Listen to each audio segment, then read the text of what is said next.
Marcos Coimbra, que saudade, como é que você está? Tudo bem, Mauro? Prazer estar de novo aqui. Alegria grande. Convidei o Hermano Silva para participar dessa entrevista, uma verdadeira entrevista contigo hoje, mais do que uma conversa. Oi, Hermano, bem chegado, tudo bem? Bom dia, Mauro. Bom dia, Marcos. Prazer Muito estar bem-vindo. aqui.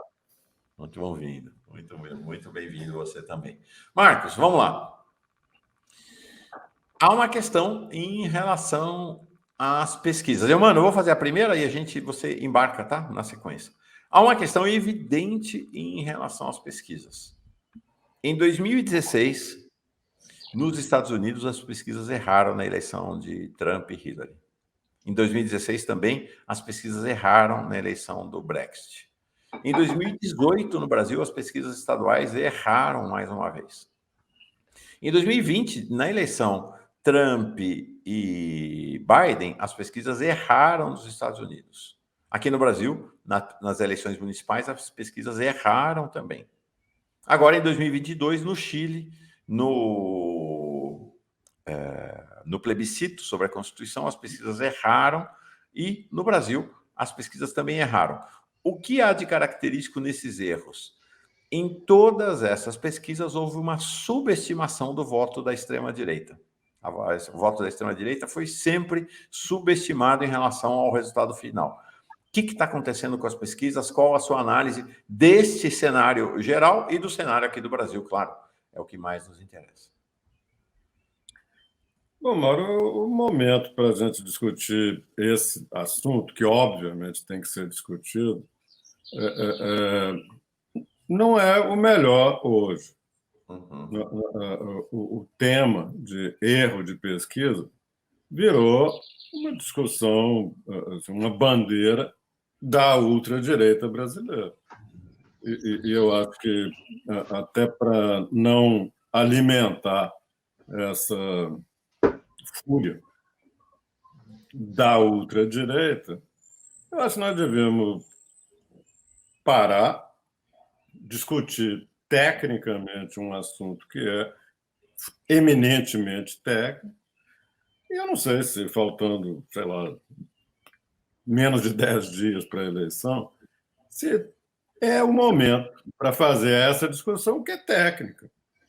Como pesquisar pessoas que não dão entrevista, como é que você consegue estimar, como é que você consegue corrigir, como a gente corrige uma série de outras possibilidades de distorção que vem do campo numa pesquisa. Você pode fazer tudo certinho, a amostra é boa, os entrevistadores são treinados, a coisa está funcionando muito bem, mas no campo, ao invés de ter, sei lá, 52% de mulheres, a pesquisa voltou do campo com apenas 50% de mulheres.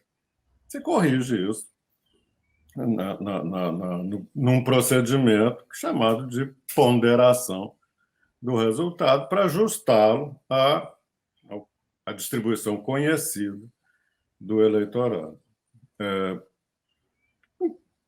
É perfeitamente possível imaginar que você possa, assim que desenvolver um conjunto de procedimentos técnicos, de estabelecer parâmetros, você pode fazer a mesma coisa para corrigir, entre aspas, você não vai corrigir obrigando as pessoas a dizer isso ou aquilo, mas você vai dar a essa não resposta um peso que permite a você levar para o universo do eleitorado o resultado, considerando que tantos por cento de eleitores de ultradireita não dirão assim ou não darão entrevista.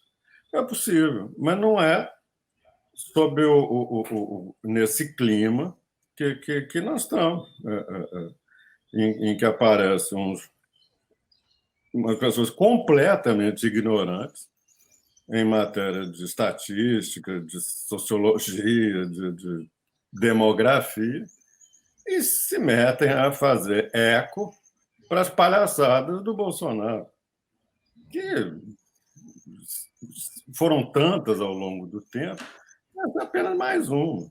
Então, eu acho que é claro que os profissionais, os cientistas sociais, a imprensa, advogados, juristas, todo mundo tem que parar para pensar. E uma coisa pode ter certeza: os institutos, de uma forma geral, estão prontos para isso, estão prontos para fazer uma discussão correta, técnica, mas não é essa que está sendo proposta.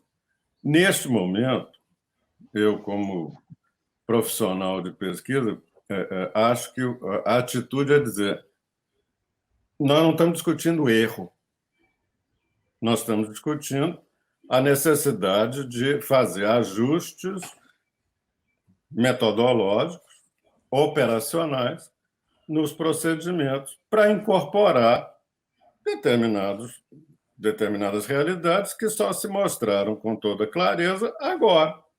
Então, vamos fazer isso. Mas, no momento, eu acho que o melhor é dizer assim: não tem erro de pesquisa. O que tem é que ajustar metodologias. Só isso. Erro parece que é ou por incúria, por incompetência, ou por má fé. E é isso que o bolsonarismo está pespegando na atividade de pesquisa no Brasil, como se fosse uma deliberada má-fé, secundado por esses burocratas de oitava categoria que ele botou no governo, como esse cara do CAD, que é uma verdadeira aberração, o sujeito fixar que quem disse que era 14 seria 14. Os 3 institutos que falaram isso são culpados de uma conspiração para afetar o mercado. De onde que o cara tira umas barbaridades dessas, umas estupidezes desse tamanho? Então, a minha resposta a essa pergunta a respeito de erro de pesquisa, neste momento, é dizer: não tem erro. Perfeito. É outra conversa. É outra conversa que a gente tem que ter. O Marcos, todos os institutos mais ou menos convergem a uma certeza, é uma eleição apertada, mais ou menos aí no segundo turno, convergindo aí para uns 5 pontos percentuais de diferença, dependendo um pouquinho para lá. Muita coisa acontecendo ao mesmo tempo, fake news, decisões do TSE que podem mudar aí as inserções e contradecisões. Temos um cenário aí bastante movimentado. O que você acredita que pode ser definidor, diante dessas variáveis todas, o que pode ser definidor dessa eleição agora, nesse segundo turno? Nós que estamos aí há 9 dias do segundo turno. Bom, mano, eu acho que nós vamos, como sempre, nós estamos num momento em que aumenta muito o interesse, a curiosidade, a participação, claro, como espectador interessado e até, em alguns casos, espectador ativo da eleição. E isso faz com que aspectos, até certo ponto, menos importantes, ganhem importância nesses 10 dias que restam. E eu acho que a coisa mais importante que tem nestes 10 dias é ampliar, aumentar a comparação entre quem é Lula e quem é Bolsonaro. E deixar que o eleitor resolva se ele quer alguém como Lula, com seus defeitos e qualidades, ou se quer alguém como Bolsonaro, com seus inúmeros defeitos e não sei dizer quais qualidades, mas acredito que há quem enxergue alguma qualidade nesse cidadão. Então, é isso, é levar os dois. O Bolsonaro foge desse tipo de situação, ele transforma a comunicação da campanha dele num ataque sem trégua, ininterrupto, oficial e clandestino contra a pessoa, a coalizão, as ideias, a biografia de Lula. Então, ele não se mostra, ele apenas fala tudo que ele acha que ele tem o direito de falar, que, obviamente, que a legislação não permite, sei lá, a ética, coisas que para ele não querem dizer nada, ética, legislação, conduta democrática, o cara está pouco se lixando para isso. Então, isso é um lado. E o outro lado é que, quando vai para o confronto direto, ele é o maior cara de pau que já apareceu na política brasileira. Todo mundo falava que Maluf era cara de pau. Perante o Bolsonaro, Maluf era assim, sei lá, um sábio, alguém com boas ideias, capacidade de apresentar, não fugia dos assuntos. Só quem viu esses últimos debates do Bolsonaro certamente viu como é que ele é infinitamente capaz de mentir e de escapar pela tangente. Então, vamos ampliar, aprofundar a comparação entre essas duas pessoas, entre quem que eles são, o que eles representam, que ideias que têm. Isso é que eu acho que é o fundamental nesta reta final. Tem pouco lugar para cobrança de grande imprensa, assim, Lula, mostre o seu programa, bobajada, como se houvesse uma parcela relevante da opinião pública que está aguardando a publicação do plano de governo do Lula, lê as 300 páginas, diz, bem, agora que eu li as 300 páginas do plano de governo do Lula, então eu vou votar, né? É bobagem. Marcos, acho que a gente tem uma questão, ainda falando, daqui a pouquinho vamos falar das pesquisas do segundo turno e do que a gente pode esperar, mas que é assim, estava comentando antes, sabe? Há uma dificuldade de fazer a luta com um inimigo como o Bolsonaro, que é o seguinte, não tem limite, né? Ele não tem limite, ele fala A hoje, ele fala B, ele fala Z, então é uma enorme dificuldade para realizar esse debate. Estava comentando aqui, ontem ele foi num podcast, uma audiência brutal, estava 1 milhão, quase 1.800.000 pessoas ao vivo, simultaneamente. Ele ficou meia hora fazendo um comício, no abertura, sobre o tal do Petrolão. Disse que os filhos do Lula... Gente, a gente conhece os filhos do Bolsonaro. Disse que os filhos do Lula são milionários. Aí, lá pelas tantas, olha só, ele fala assim, ó, vocês sabem que eu não acredito em pesquisa, mas até o Datafolha está reconhecendo que está empate técnico. Né? Então, assim, não tem, sabe, é difícil realmente se antagonizar com alguém que não está submetido a limites os quais você, humano, eu, Lula, estamos submetidos, que são os limites éticos, os limites, né, do relacionamento, uma ideia de que a verdade deve ser buscada. É uma luta difícil, né? Não é uma luta fácil. Não é.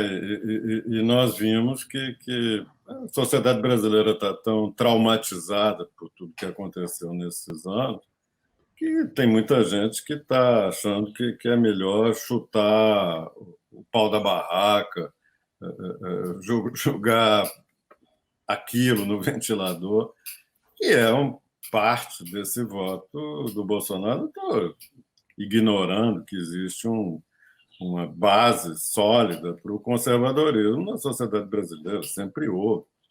Mas nós estamos discutindo quem acha bonito ser isso que você acabou de descrever.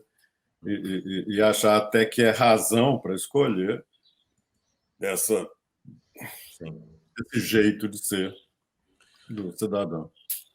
Eu sei que você está dizendo não é um momento para fazer esse debate, depois da eleição vamos discutir bastante, mas é importante registrar, porque eu acho que são duas coisas também de esfera diferente, né? Uma coisa é o fascismo, que quer prender os diretores dos institutos de pesquisa, né? Outra coisa somos nós que queremos debater a metodologia, entender o que está rolando, o que está acontecendo. Então, desde 2016, lá nos Estados Unidos, há um enorme debate sobre essa questão, né? Vem acontecendo sistematicamente. Aqui no Brasil, pelo menos desde 2020, eu vi 2 artigos, um teu e um do João Feres, do Manchetômetro, de 2020, refletindo sobre as eleições municipais de 2020, no qual você chamava a atenção. Ó, tem 3 vetores que nós precisamos prestar atenção. Abstenção, o voto evangélico e a recusa dos Bolsonaro, da extrema-direita em responder à pesquisa, que se tornou Precisa fazer uma pesquisa sobre isso, né? Mas aparentemente se tornou um fenômeno de massa na extrema-direita, né? Uma recusa absoluta, com instrução, tanto lá nos Estados Unidos como aqui no Brasil. Então, vamos dizer assim, a busca de identificar vetores críticos na metodologia tá rolando, né? Não, e a rigor deveria ter sido até intensificado depois das diversas situações de discrepâncias gritantes entre a expectativa de resultados que as pesquisas mostraram e o que aconteceu, às vezes, no dia seguinte, 2 dias depois, na urna. Então, essa discussão tem que ser feita e há caminhos para isso. Perfeito. Tem exemplos internacionais. Nos Estados Unidos já é uma conversa que já vem de muito tempo. E agora, depois do primeiro turno desta eleição, aumentou muito a necessidade, a percepção de que isso precisava ser feito. A única. Bom, com relação ao que nós estamos tendo agora de resultado, e são basicamente os mesmos responsáveis pelas pesquisas do primeiro turno, que estão fazendo. Ainda antes de entrar nos resultados de agora, Mano, se você me permite, só 2 questões para a gente virar a página e aí vamos olhar o que está acontecendo agora, né? A primeira e aí a segunda eu já vou endereçar para isso. A primeira está existindo uma ideia de que se você implantar a metodologia dos likely voters, isso seria resolvido, ou seja, você identificar quem está propenso a votar no segundo turno. Eu queria questionar, porque está sendo vendido quase que como uma panaceia por algum instituto essa questão. Eu queria ponderar o seguinte: em 2020, os institutos dos Estados Unidos todos já aplicavam essa metodologia e erraram feio. Eles previam uma diferença de 10 pontos na frente do Biden, deu só 4. E se a gente olha a metodologia do likely voter sendo aplicada aqui, a gente vê que praticamente não tem diferença entre quem está aplicando essa metodologia e quem não está aplicando no resultado final agora, no segundo turno, né? Então, em que medida, de fato, essa metodologia tem relevância? Sinceramente, na minha opinião, não tem nenhuma relevância. É uma tentativa de responder à cobrança de, afinal de contas, vocês não vão fazer nada, vão repetir no segundo turno as mesmas coisas que fizeram no primeiro e que não deram bom resultado. Mas está aparecendo sugestões sem pé nem cabeça, como essa. A rigor, você já tem isso na pesquisa. Quando você pergunta para a pessoa em quem que vai votar, uma das opções é dizer eu não vou votar, que é uma coisa que não aparece em pesquisa. Todo mundo que estuda, que acompanha a opinião pública no Brasil, sabe que não tem como você deduzir o que os que não dão entrevista vão fazer através de entrevista. É uma contradição. Se a pessoa não dá entrevista, ela não dá também essa entrevista para dizer eu não vou votar, não. É completamente diferente. Esses que não vão votar por escolha, por opção ideológica, por orientação dos seus líderes, etc., são inencontráveis em pesquisa. Então, não adianta nada você perguntar para uma pessoa, porque o que você vai conseguir é uma amostra de pessoas que dão entrevista. E essas pessoas que dão entrevistas não são as mesmas que depois vão, por recusa ideológica ou por qualquer outro motivo, não aparecem no resultado de pesquisa, mas aparecem no resultado da eleição. Eu acho que não quer dizer nada, isso é bobagem. E nos Estados Unidos é usado porque lá existe uma coisa chamada voto facultativo. Como uma pessoa pode ser eleitora se quiser ou não ser, é o que chama voter, que é o cara a pessoa que foi lá preencher o registro eleitoral e pode votar. E tem uma segunda pergunta, que é: você que é eleitor, pretende votar nesta eleição ou não? E esse é o tal do provável eleitor. Uma coisa é ser eleitor, ter direito de participar da eleição. A outra é ter disposição de participar daquela eleição, porque isso também varia quando a voto é facultativo. Se a eleição motiva, se a eleição interessa, atrai a participação das pessoas, a chance de que os eleitores potenciais se tornem eleitores reais aumenta. Se for uma eleição desinteressante, diminui a participação e os possíveis eleitores caem. Só isso. Agora, quando o voto é obrigatório, o quadro é completamente diferente.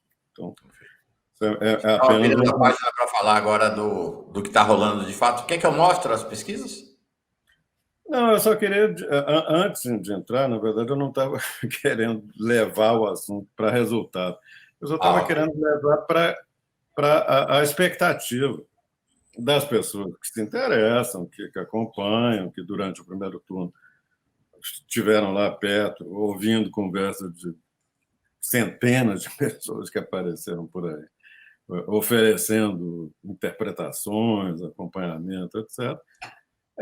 Eu acho que é importante lembrar agora que todos os institutos procuraram, cada um de seu modo, corrigir problemas eventuais que podem ter acontecido no primeiro turno. Cada um identificou de um modo e todos estão tentando acertar mais no segundo turno. Então, nós podemos ter uma expectativa de que o que nós estamos vendo de resultados agora resulta também desse esforço, pelo menos dos institutos sérios, de consertar possíveis problemas e ter um resultado, sei lá, mais próximo do que provavelmente vai acontecer. De um lado. Do outro lado, quando você tem apenas duas opções, na verdade não são duas, ainda tem a opção de não sei, tem a opção de branco e nulo e tem a opção de não vou votar. Então, não são exatamente duas opções, mas, de qualquer maneira, é um cenário muito mais simples do que aquele que nós tínhamos no final, até o final do primeiro turno, em que havia 11 candidatos. Isso, óbvio, que atrapalhava, em parte, a resposta das pessoas, dessas pessoas menos informadas, mais distantes do processo eleitoral, e que, na hora que via uma lista com um monte de nomes, não sei. Mas, provavelmente, ela tinha alguma inclinação para Lula ou para Bolsonaro. E isso agora não tem. Simplificou muito. E você pode controlar o voto no primeiro turno e até, eventualmente, ajustar. Enfim, o que eu estou querendo dizer é o seguinte: o resultado das pesquisas agora é mais confiável do que o do primeiro turno. Era a pergunta que eu ia te fazer, já respondeu. A metodologia, todos os institutos tentaram identificar e corrigir possíveis erros e, ao mesmo tempo, o resultado passa a ter um nível maior de confiança pela redução e simplificação do quadro de opções. Isso é histórico. Todas as eleições, entre primeiro e segundo turno, a taxa de, entre aspas, acerto tende a aumentar, seja na eleição de prefeito, de governador e de presidente. Então, podemos olhar as pesquisas de agora com um pouco mais de segurança, mesmo considerando que houve muita frustração de expectativa no primeiro turno. Mano, alguma questão antes da gente olhar os resultados, por favor? Não, pode entrar, vamos para os resultados, vamos para... Vamos olhar, então. Essa aqui é a agregação das pesquisas de segundo turno. Está aqui, você fez uma agregação das pesquisas presenciais, né, Marcos? Quer falar? Aqui é o voto total, né? Aqui é voto total, inclui, portanto, branco, nulo, não sabe, que é essa linha cinza embaixo. E aqui nós temos os resultados das pesquisas feitas no dia 1º, isto é, no sábado. Várias pesquisas foram publicadas no sábado, pré-eleição, e aqui nós vemos o tal do erro. Havia a média de expectativa era que Lula tivesse 52 no cenário de segundo turno, não de primeiro. A chance de que ele ganhasse a eleição no primeiro turno sempre foi muito limitada do ponto de vista dos institutos. Teve gente que andou falando, não, porque vai haver um voto escondido em Lula. Outra suposição equivocada. O que nós vimos muito mais foi um voto, vamos dizer assim, secreto em Bolsonaro do que em Lula. Então, vamos esquecer primeiro turno. Aqui é o que as pesquisas feitas no sábado tinham de resultado de segundo turno. Quer dizer, esse 52 a 38, 38,7, era o que as pesquisas não estavam falando da votação naquele dia, no dia seguinte. Estavam falando o seguinte, se houver segundo turno entre Lula e Bolsonaro, o que vai rolar? Então, como é que você votaria? Exatamente. Você pegou lá a resposta da pergunta em quem que você vai votar amanhã, e depois, se houver segundo turno entre Bolsonaro e Lula, como é que você pretende votar? E dava isso. Lula com 52, Bolsonaro com 39. Você vê que a diferença de Lula de 52 para 49, que é o resultado das pesquisas feitas na primeira semana do segundo turno, não está muito longe. Lula, no primeiro turno, teve 48, alguma coisa por cento do voto total na urna, perdão, do voto válido na urna, e esses 49 aqui que a gente vai ver na tabela seguinte, que é mais do que ele teve no primeiro turno. Então, é isso. De lá para cá, e eu estou fazendo questão de deixar aqui a decimal para não ter esse problema de arredondamento para cima ou para baixo, que às vezes, por conta de 1/10, você sai de um número para outro, de 49 para 50. Faz diferença, mas pode vir de apenas uma diferença de 1/10 de ponto. Então, aqui, olhando com os decimais, 49,3, 49,7, 48,5. E Bolsonaro, 42,7, 42,3, 43. Ou seja, nós estamos vendo Bolsonaro, na média das pesquisas presenciais, exatamente no mesmo lugar. Desde... Uma diferença de 5,5, mais ou menos, né? É isso? Que é mais ou menos a diferença que eles tiveram na urna no primeiro turno. Era essa observação que eu queria fazer. Então, a gente, pelo que está sendo observado agora, não houve nas proporções nenhuma alteração significativa em relação ao resultado das urnas do primeiro turno, né? Dá para se concluir isso, né, Marcos?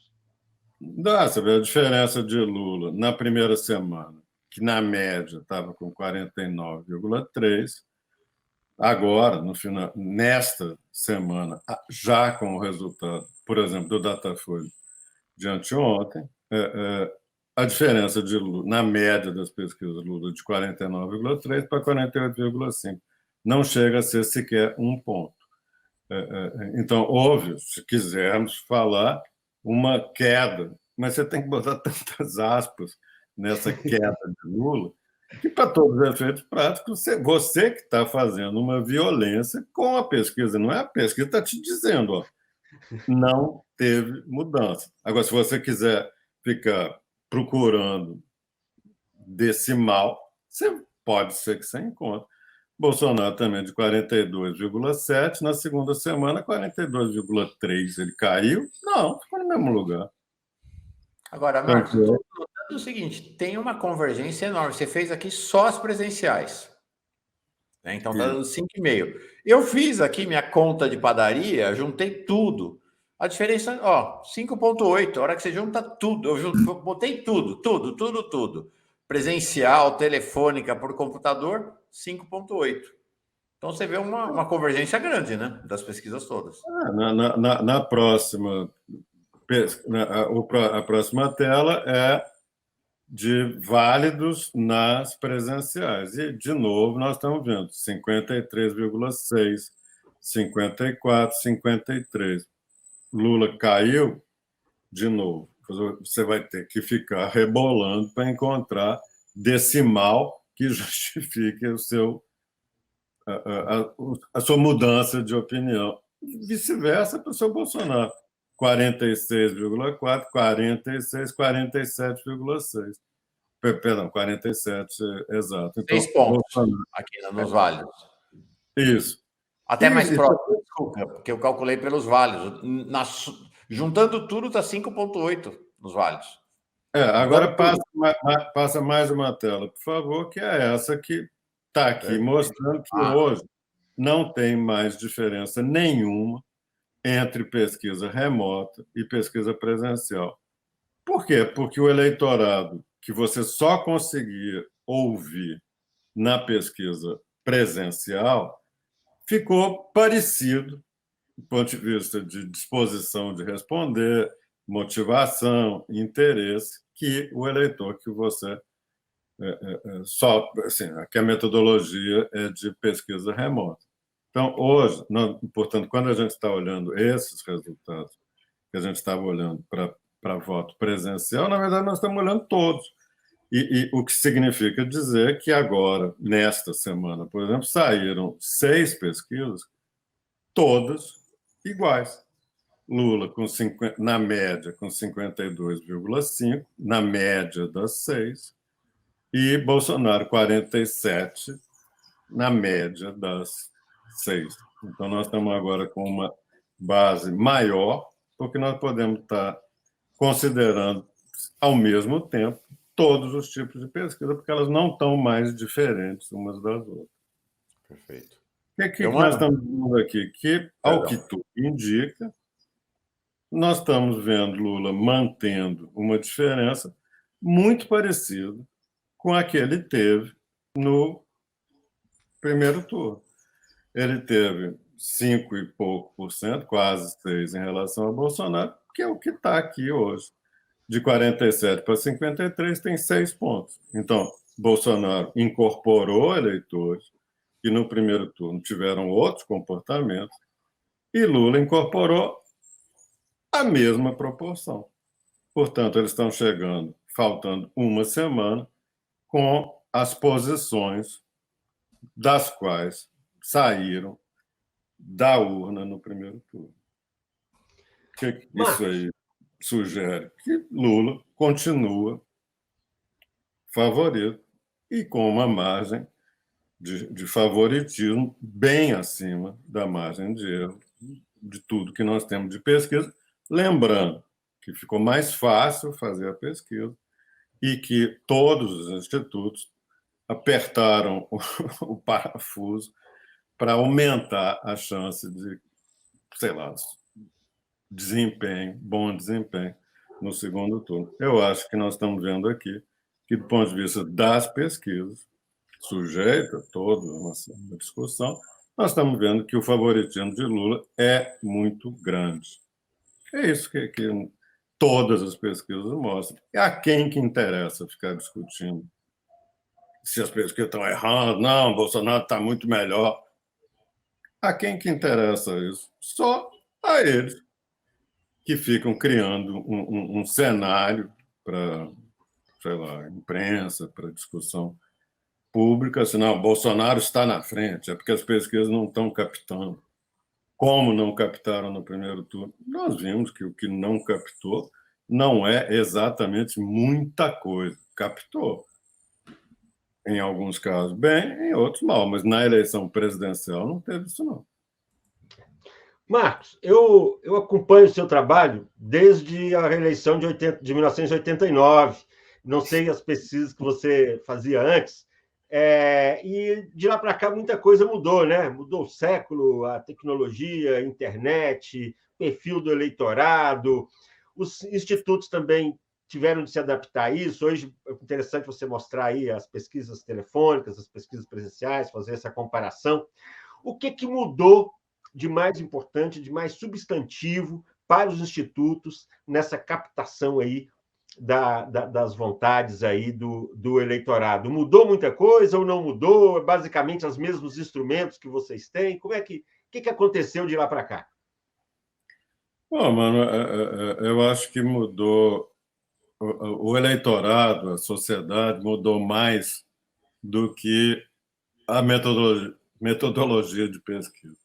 E esse é um problema que explica, nesses últimos anos, por que a taxa, entre aspas, de acerto dos institutos no Brasil, na Europa, nos Estados Unidos, no resto da América Latina, por que aconteceu esse aumento das diferenças entre previsões e resultados? Uma das razões, eu acho que é essa, a lentidão com que o setor de pesquisa reagiu às mudanças objetivas na sociedade. É isso que eu estava falando. Eu acho que o país, cada país, mudou mais do que as pesquisas feitas naquele país mudaram. E é óbvio que isso precisa ser consertado. Como eu disse, há uma grande disposição dos profissionais de fazer isso, e vamos fazer, mas vamos fazer sem ter que discutir essas palhaçadas da ultradireita brasileira, que, sinceramente, nem se dá o respeito, né? Porque na maior parte dos outros lugares está se discutindo com seriedade, no lugar adequado, que não é sei lá, de megafone na mão, num comício, sei lá, na zona oeste do Rio, ou sei lá, aonde que tem esses encontros da ultradireita brasileira. Deixa esses caras para lá, vamos fazer a eleição, vamos discutir. E acho que está certo, no caso dos principais veículos que publicaram pesquisa este ano, a decisão deles manterem a publicação, manterem os contratos com os institutos foi corretíssimo, para não dar margem para que essas bobagens que a direita brasileira fala tivessem ainda mais chances de prosperar. E vamos louvar a disposição das cortes superiores da justiça brasileira, que não acolheram essas tentativas de melar o jogo de gente do calibre moral e intelectual de Arthur Lira, de Bolsonaro, da turma deles. Então, nós estamos fazendo certo, reagindo com assim, calma e seriedade. Vamos terminar a eleição e então vamos fazer a discussão que tem que ser feita, porque isso que eu acabei de falar, eu acho que é uma realidade do mundo inteiro. As pesquisas ficaram não mudaram tanto quanto deviam ter mudado para acompanhar essas mudanças na sociedade.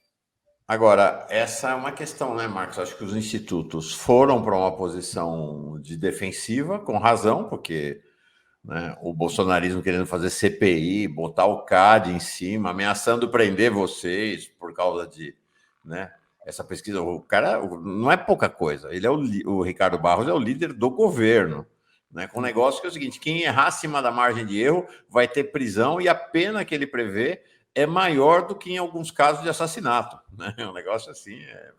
Então, natural que os institutos tenham ido para uma posição se fechado e ido para uma posição de defensiva. Agora, o que você nos indica aqui é que, depois do primeiro turno, os institutos não estão dando publicidade para isso, estão fazendo isso de maneira discreta, mas há mudanças que estão sendo operadas pelos principais institutos, os mais tradicionais nas suas metodologias, para buscar dar conta. O que eles estão fazendo é não fazer essa discussão em praça pública nesse momento em que o fascismo está atacando-os, né? Pelo que eu entendi, é isso, né?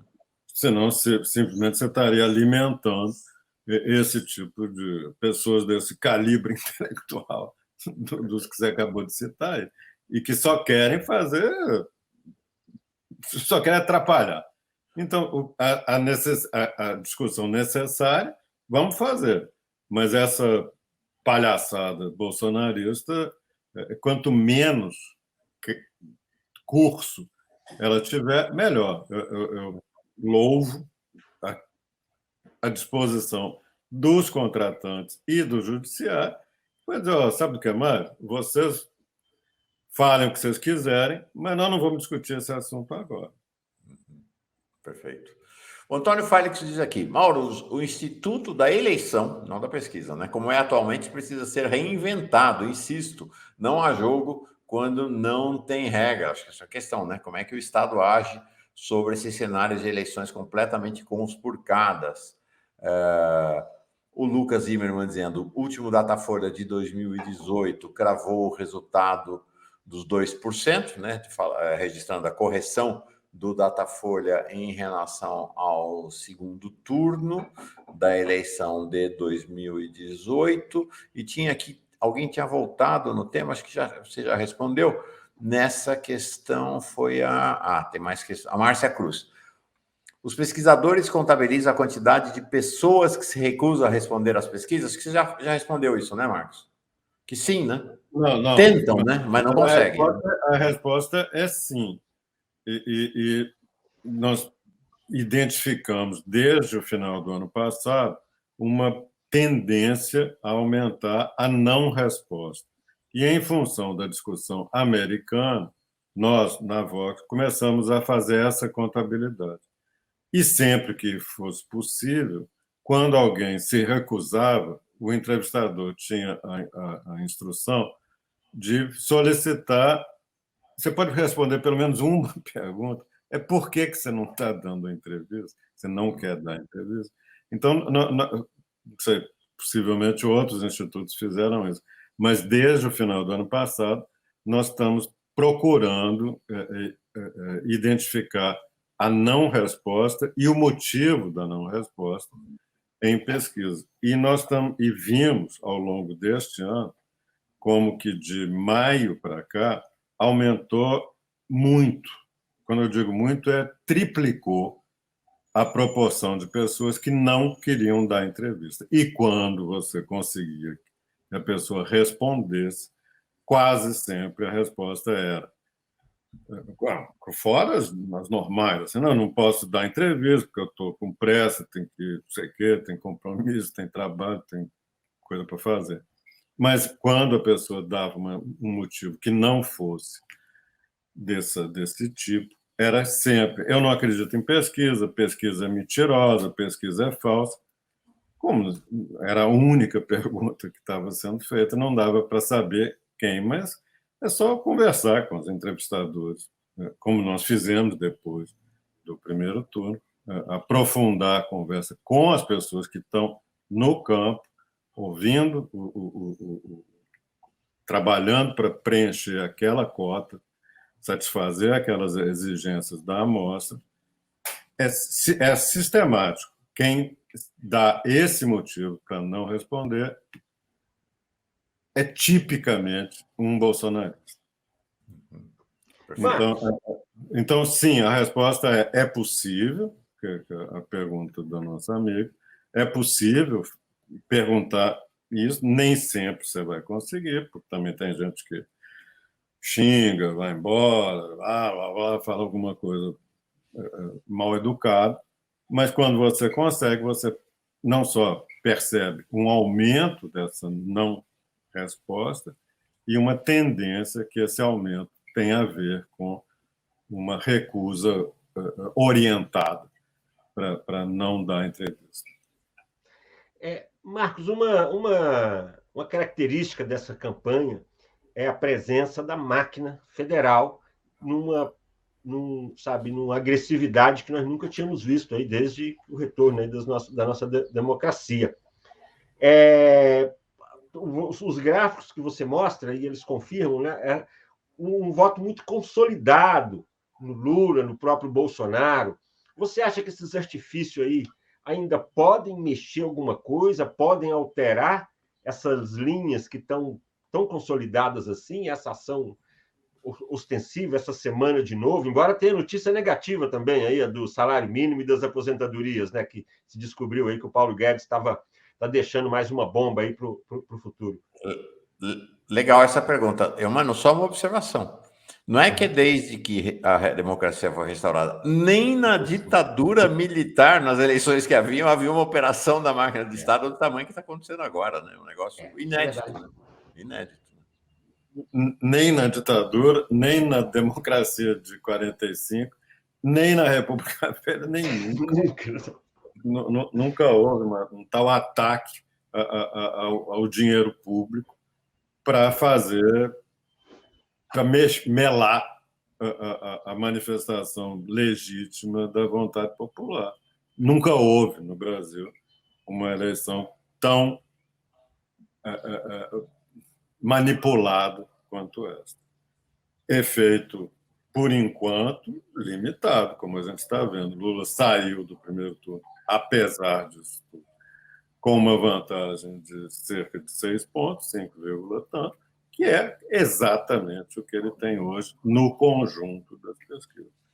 Então, a resposta ao humano funciona, mas muito menos do que era a intenção e o projeto dessa bandalheira que tomou conta do governo federal e que topa tudo, mas tudo, para ver se consegue permanecer lá, e a essa altura ninguém duvida que quer permanecer lá porque quer continuar a fazer esse tipo de bandalheira com as instituições, com a democracia, com a civilidade, com a convivência no país.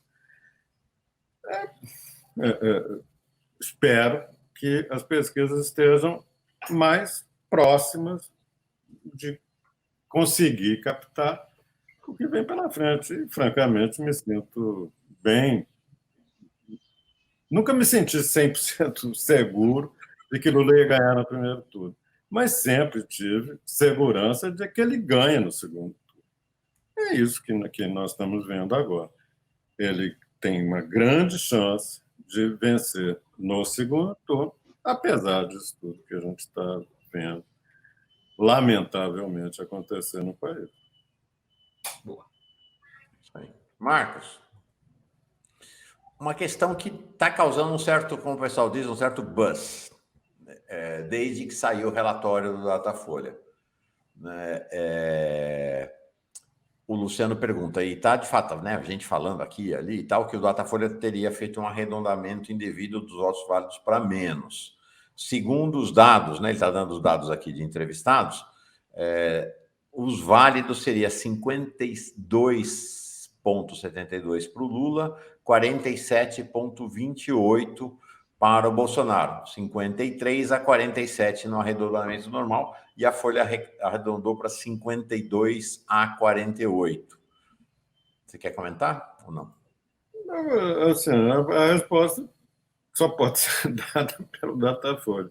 Eu acredito que eles estão com medo de voltar a ser identificados como pró-Lula. Nunca foram, nem a empresa e nem o Instituto, por razões diferentes. Eu acho que a pergunta tem que ser feita lá.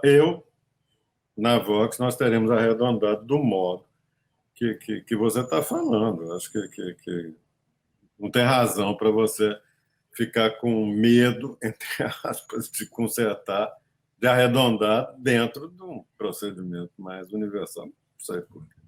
Relevante nessa pesquisa da Datafolha, se você me permite, é que ela mostra que ela diz que 94% do eleitorado brasileiro já decidiu. Isso significa, o que quer dizer que se os 6% que não se decidiram, todos se decidissem por Bolsonaro, ele no máximo conseguiria empatar com o Lula. E aí, uma chance altamente improvável, que é todos, os 94 estão decididos, faltam 6. Se esses 6 todos passassem para Bolsonaro, ainda assim ele não conseguiria ultrapassar Lula. Então, a chance de que esses 6% todos, sem exceção, incluindo os eleitores que estão pensando em Lula, mas não se decidiram ainda, esses, se todos passassem para Bolsonaro, ainda assim ele não ultrapassaria. A chance, portanto, de que o resultado do segundo turno seja a vitória de Lula é muito grande. 100% nunca houve certeza nem de uma coisa nem de outra. Agora, o que nós estamos vendo, respondendo de novo ao Elman, é que a bandalheira toda não conseguiu fazer com que Bolsonaro fosse capaz de empatar com o Lula. Uhum. Esse é que é o resultado de tudo isso que a gente está dizendo. A gente capta a realidade da campanha pelas pesquisas, mas não apenas por ela, né? Observar o comportamento dos candidatos e das campanhas é um bom termômetro também, né, Marcos? Para entender o que está rolando. Então a gente vê, por exemplo, o Bolsonaro abandonou o discurso do primeiro turno de que ia ganhar com 60% dos votos e agora substituiu por esse discurso de ontem à noite, dizendo: o Datafolha está dando empate técnico. Né? Então, implicitamente, ele reconhece que, de fato, está atrás de Lula.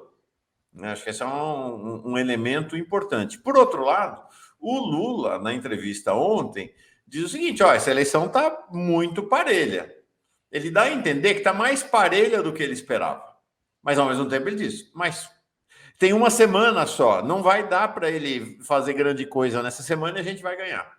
Então, parece que os dois candidatos dão indicações que traduzem a leitura que eles têm do momento, né?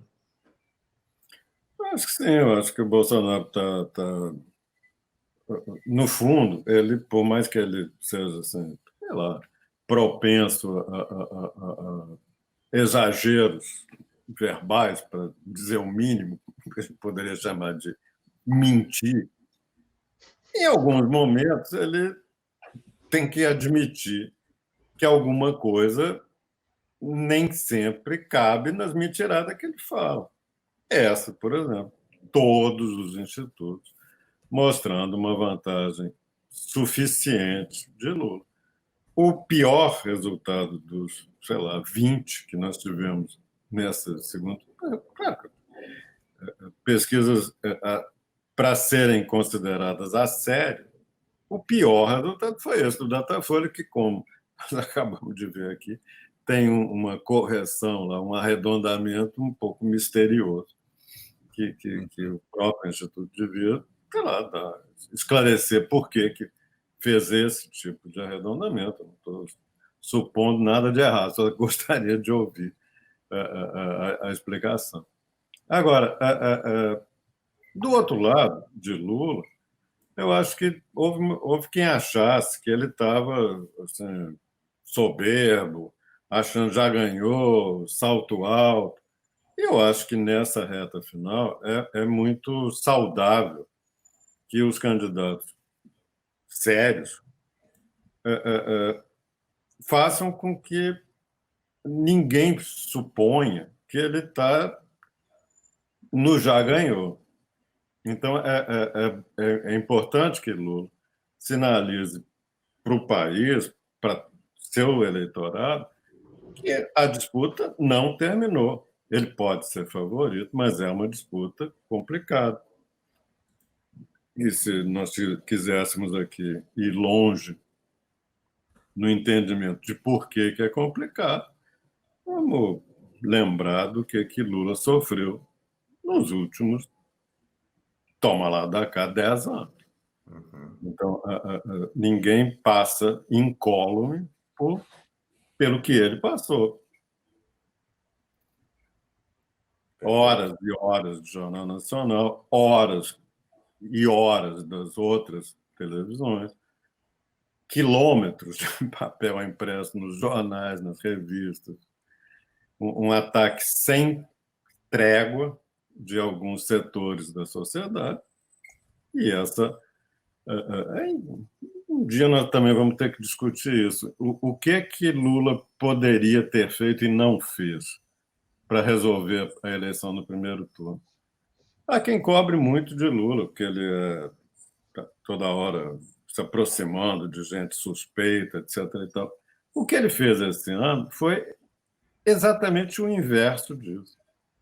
Teve um momento nesta eleição em que boa parte dessa liderança das igrejas neopentecostais mais, vamos dizer assim, venais, essas lideranças estavam prontas para embarcar na candidatura Lula, desde que ele se compusesse com ela. Quando ele se recusou a se compor, aí era que elas pularam no barco do seu Bolsonaro, que estava topo tudo.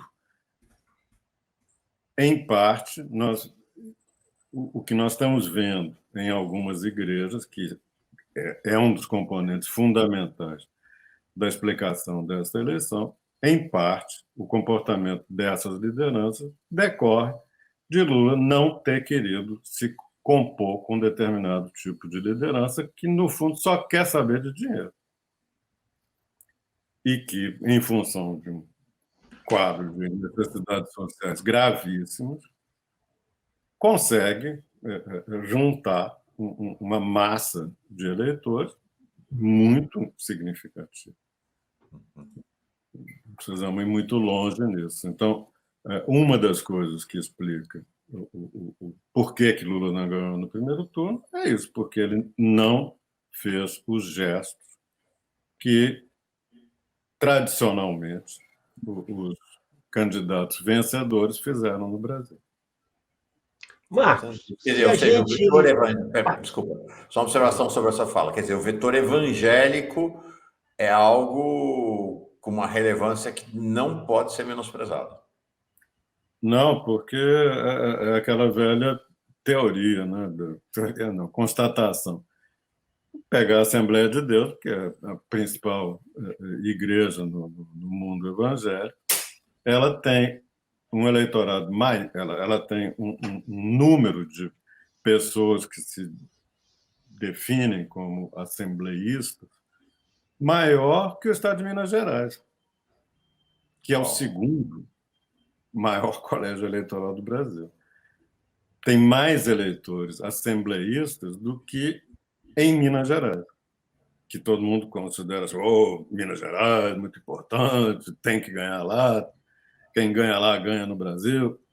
Pois bem, na Assembleia tem mais gente do que em Minas Gerais, inteiro. Lembrando que os eleitores de Minas Gerais não se reúnem nunca. Enquanto que os assembleístas, uma parte muito grande se encontra toda semana. Sensacional. E houve a mesma coisa dita pela mesma pessoa. Então, a importância e a influência de uma igreja como a Assembleia de Deus, claro que ela tem muitas variações, quem conhece a Assembleia sabe que não faz nem sentido falar de a Assembleia de Deus, porque tem diferentes, vamos dizer assim, denominações dentro da Assembleia de Deus. Pois bem, então, há diferentes igrejas na Assembleia, mas, de qualquer forma, é só para chamar a atenção para a importância do povo evangélico hoje no Brasil. E essa disposição que se tornou uma obsessão, porque algumas dessas lideranças chegaram à avaliação. Lula não quer falar conosco, a única opção que nós temos é ganhar com Bolsonaro, ou então nós vamos ter que conviver com um outro padrão de relacionamento com o governo federal.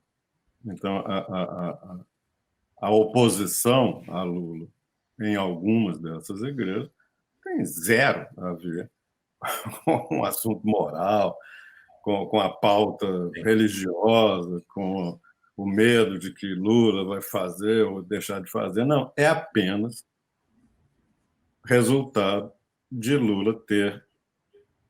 Não é que ele é mal educado e bateu a porta na cara deles, mas não abriu.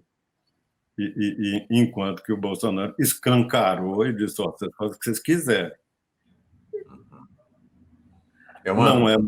Não é mau negócio para quem administra uma igreja como um negócio. Qualquer outro ganha-se e perde-se em função das escolhas certas e erradas que você faz no seu empreendimento. Não, e, de fato, a líder da Assembleia de Deus progressista, a Marina é a Assembleia de Deus, Marina Silva, que foi o grande sucesso nesse encontro do Lula com os evangélicos, a Ava Santiago, que é presidenta do PSDB em Goiânia e vereadora, ela falou: a perseguição que eles estão sofrendo, que eles são uma pequeníssima minoria na Assembleia de Deus, é brutal nas igrejas. O pessoal diz: vocês não são crentes, vocês são traidores, vocês são infiltrados, o clima é barra pesada. Mano, manda. Rapidinho. Marcos, a se confirmar o que está previsto nas pesquisas, na média das pesquisas, com a rejeição alta do Bolsonaro, a do Lula também alta, mas a do Bolsonaro um pouco acima, dá para se concluir que a rejeição, o antibolsonarismo é o fator decisivo nessa campanha?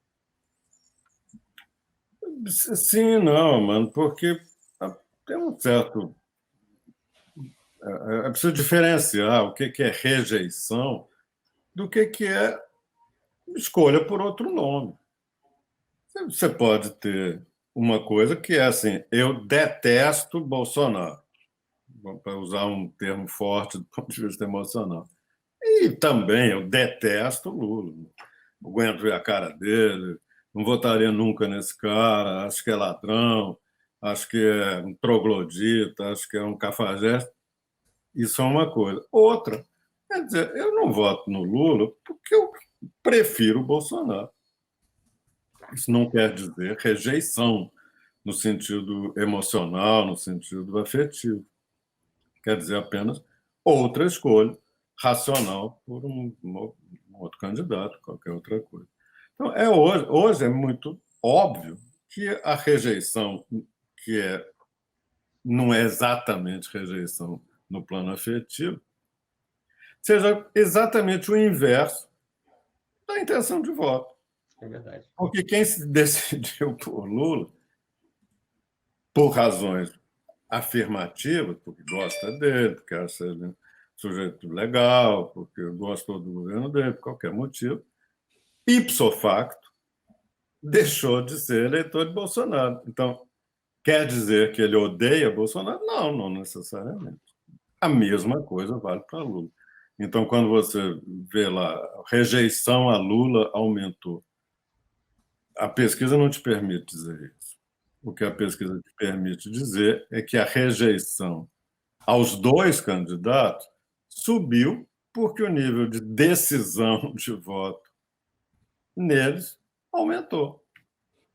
Então, quando eu não tinha certeza que eu ia votar no Lula, passei a ter, aumentou a minha segurança de dizer: eu não voto no Bolsonaro porque eu voto no Lula. Não é porque eu odeio Bolsonaro e vice-versa para Lula. Estratégias de campanha e correlação com pesquisas, Marcos. O que tudo indica... As pesquisas têm mostrado... Eu sempre lembro aqui que você fala, cuidado com os recortes, porque a margem de erro aumenta muito.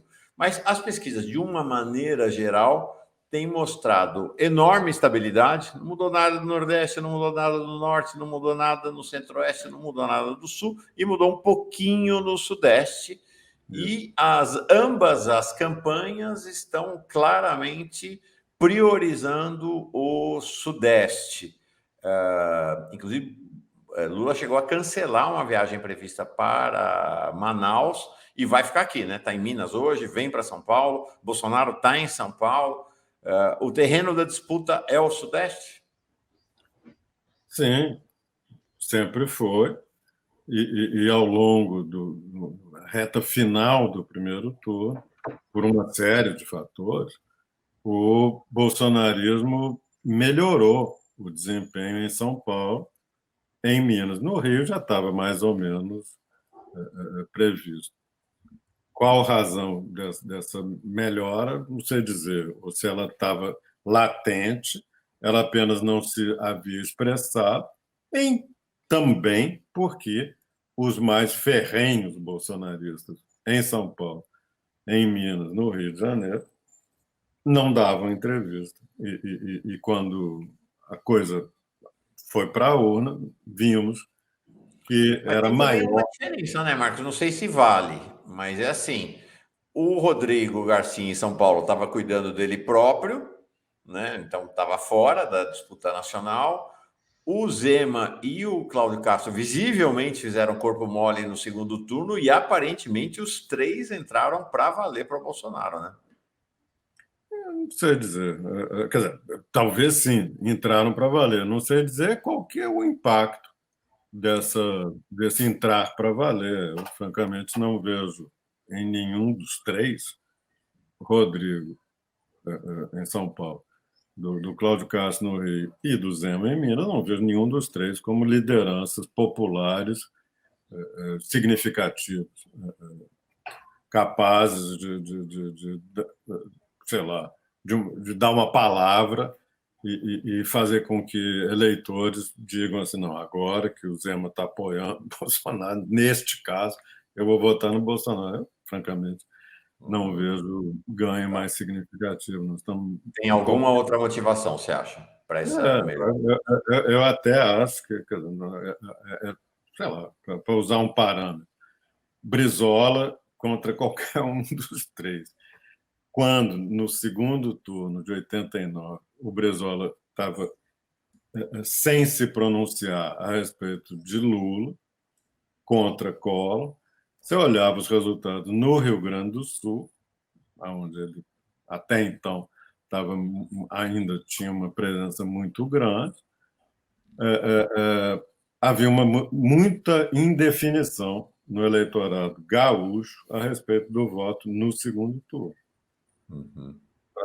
Boa parte da população no Rio Grande do Sul eram dois nordestinos brigando. Collor, governador de Alagoas, Lula, um pernambucano migrante para o Sul. Quando o Brizola disse, sabe do que mais? É Lula. No dia seguinte, os resultados no Rio Grande do Sul mudaram.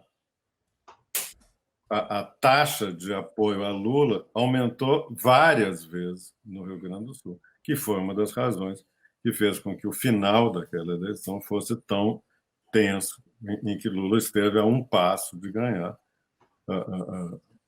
e com a colaboração inestimável da TV Globo,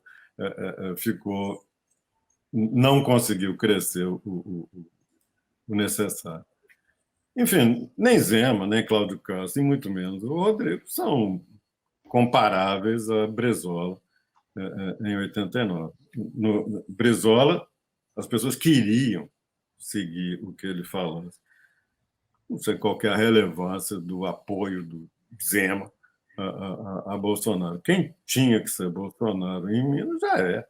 Não é por causa de Zema, que, francamente, não tem nenhuma liderança política, popular, carismática significativa. É um ano. Simone Tebet surgiu aí como uma novidade nessa campanha, se engajou na campanha do Lula. Evidentemente, ela não é um Leonel Brizola, mas qual o efeito dela nessa campanha que você acha? E para a campanha do Lula, qual o significado? Foi importantíssimo. Importantíssimo, porque eu acho que a Simone é uma candidata com um enraizamento muito próximo do bolsonarismo em São Paulo. Classe média, educação superior, não é garoto, eleitores de mais de 30 anos. A única coisa que efetivamente a aproxima do eleitorado de Lula é o componente feminino que as pesquisas mostravam no primeiro turno, que era muito majoritário na intenção de voto nela. Então, eu acho que a Simone,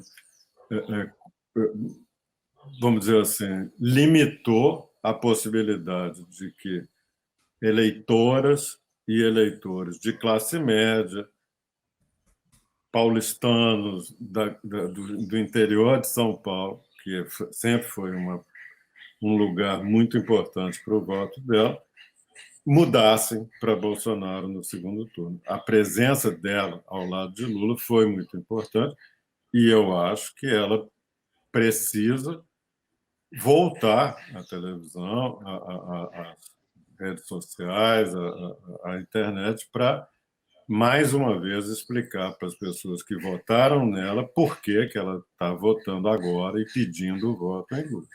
Então, eu acho que ela teve um papel segurando um voto que, sociologicamente, poderia mais provavelmente até ir para Bolsonaro, não foi. E agora eu acho que ela pode recuperar uma parte do eleitorado que votou nela no primeiro turno, levar para Lula, explicando por que ela está fazendo isso, que razões, por que ela recomenda isso. Eu acho que ela tem um papel muito relevante no segundo turno. Se vocês me permitem, nós vamos seguir adiante. Eu vou colocar duas últimas questões. Mano, pode ser? Sim, claro. Estou adorando essa dupla com você aqui para a gente cercar o Marcos Coimbra aqui de perguntas. A primeira é a questão da abstenção. O Lula está batendo muito nessa tecla, Marcos, que as pessoas têm que votar, que uma prioridade é fazer as pessoas votarem. Ele visivelmente, então, ele com isso expressa a preocupação dele com a questão da abstenção. Esse levantamento aqui do Poder Data é interessante porque ele mostra na linha amarela a abstenção nas eleições presidenciais em primeiro turno e na linha laranja em segundo turno, mostrando que historicamente é um pouco, não é muita coisa, mas tá, inclusive em 2018 foi bem perto, né? É um pouquinho superior a abstenção no segundo turno, tende a ser a maior do que no primeiro turno. Em 2018 foi 20,3 no primeiro turno, 21,2 no segundo turno. Né? Tem uma história toda da abstenção, mas vocês veem que não cresceu muito, né? Foi 20,3 no primeiro turno em 2018, agora 20,9, 0,6 apenas. Você acha que essa questão do aumento da abstenção no segundo turno é de fato uma preocupação para a campanha de Lula? Quando nós estamos discutindo diferenças de milhares, dezenas de milhares, até centenas de milhares, num eleitorado do tamanho do brasileiro, claro que é importante.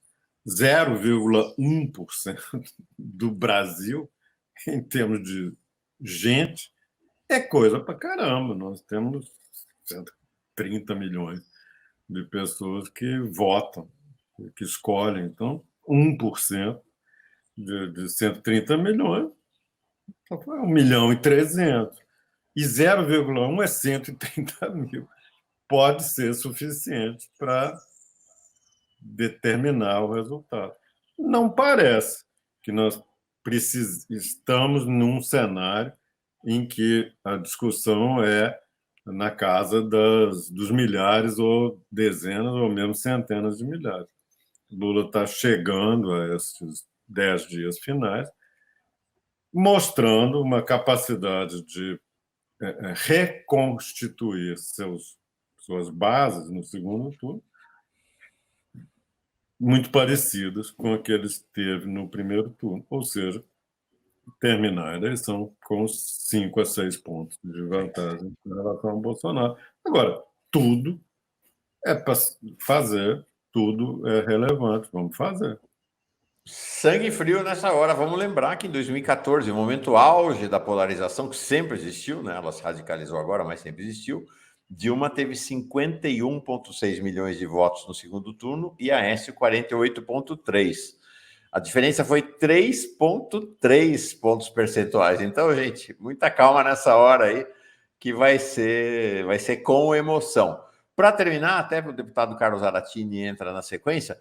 Dá para ter esperança em São Paulo?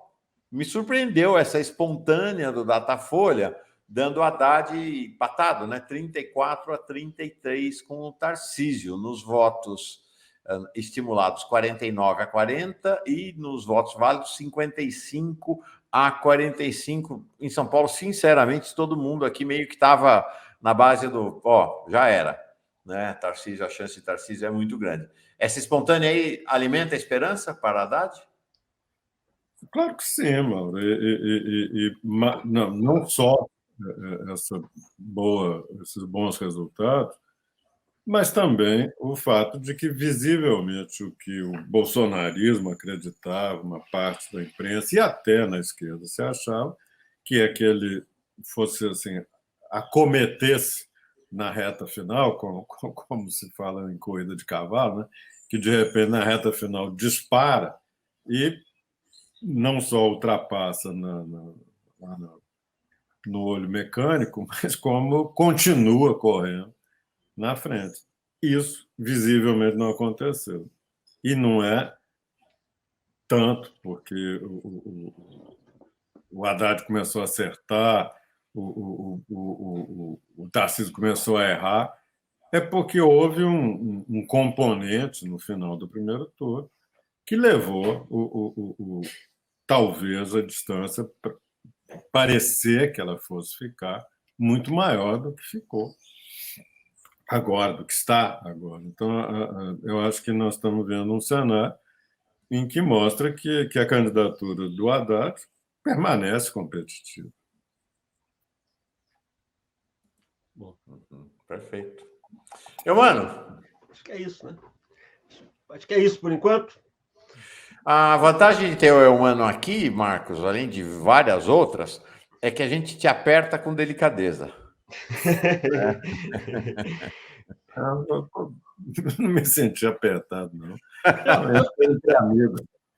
Marcos, então só apertar um pouquinho. Uma das novidades e que está sendo observada nessa questão dos institutos de pesquisa é que aparece mais no cenário os institutos que fazem a pesquisa telefônica. A gente vê pelos seus gráficos que está tudo muito parecido.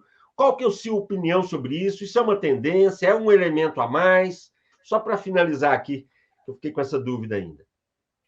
Bom, aí eu não sei, mano. Quer dizer, como nós estamos vendo agora, neste momento, que não tem mais diferença entre o modo de fazer pesquisa, seja de um jeito ou de outro, os resultados estão praticamente idênticos. A variação das médias de uns e outros está literalmente desapareceu. É difícil dizer com segurança, mas parece que as pesquisas presenciais foram mais capazes de mostrar como que nós chegamos ao ponto que chegamos. Mas na hora da votação, as duas mostraram o mesmo tipo de desempenho. Então, acho que sim, acho que provavelmente nós vamos, daqui para frente, ter desenhos híbridos, em que você tem, dependendo do momento, dependendo do assunto, pesquisas de um modo ou pesquisas de outro, sem que exista uma rigidez de eu só faço pesquisa assim ou eu só faço pesquisa assado. Esta eleição está sugerindo que, e de novo, não é só uma questão brasileira, é uma questão que acontece no mundo inteiro, é um desafio para os institutos de pesquisa e também nessa escolha. De dizer, eu só faço isso, eu só faço aquilo. Provavelmente nós vamos ter, daqui para frente, o surgimento de modelos híbridos que funcionam dependendo do assunto, dependendo do momento.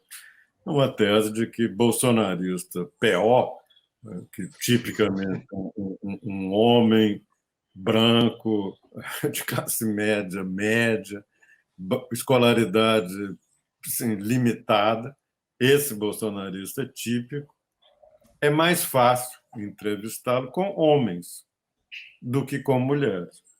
Loucura.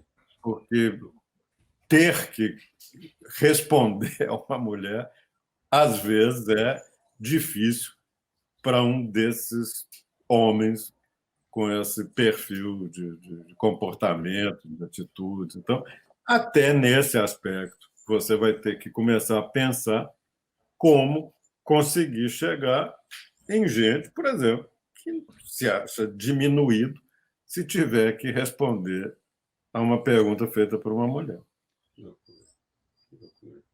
Por incrível que pareça, existe. Pois é, incrível, incrível. É isso aí. Mano, obrigado. Marcos, super obrigado. É bom ter você de volta aí. Obrigado a vocês, foi um prazer. Prazer. Vambora. Obrigado, Marcos. Vamos Obrigado. para a reta final. Não. Semana que vem é a última semana. Vai ser com emoção. Com emoção. Um abraço a todos. Tchau, tchau. Em frente. Vamos nessa. Tchau, Um abraço, bom fim de pessoal. semana. Tchau.